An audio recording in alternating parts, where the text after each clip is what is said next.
On va parler santé bien-être avec vous. Christelle, à présent, vous allez répondre aux questions de nos téléspectateurs. Avec d'abord Ingrid qui vous dit « J'ai lu que de plus en plus de personnes ont une maladie du foie qui peut être dangereuse pour le cerveau.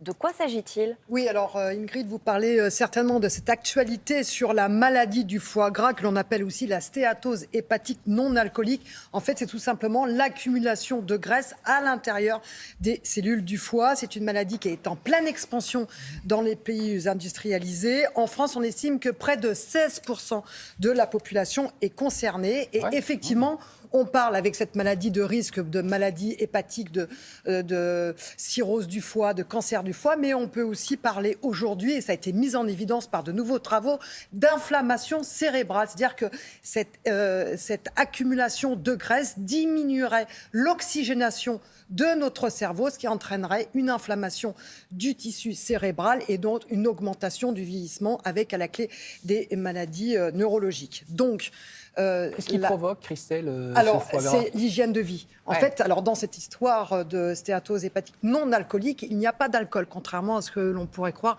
sur les atteintes du foie.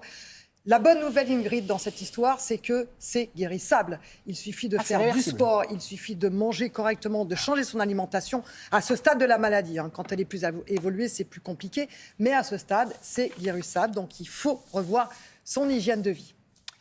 Pour me rebooster pendant l'hiver, je suis tenté par des compléments multivitaminés qui me permettraient de limiter les carences. Sont-ils efficaces ? C'est Alexandre de Vincennes qui vous pose la question. Alors, à ce jour, aucune étude, aucun travaux n'a pu montrer l'efficacité de ces cocktails survitaminés. Pourtant, on nous en vante les bienfaits en pharmacie.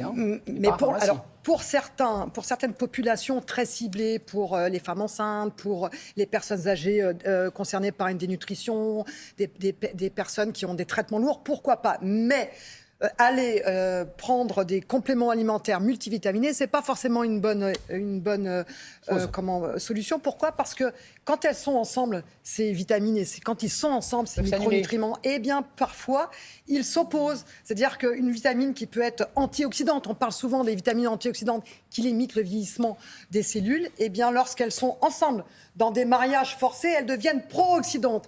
Elles augmentent le vieillissement de vos cellules. Et puis il y a certains micronutriments qui limitent l'absorption d'autres micronutriments. Donc, quand on met tout ensemble, c'est pas forcément une bonne solution. En revanche, quand vous avez tout ensemble dans l'alimentation, mais voilà, mais là, c'est toujours pas redire bien. Là, c'est parfait. C'est dans l'assiette qu'on trouve. Eh bien oui, parce que tous ces micronutriments agissent en synergie. Dans la mienne, mais...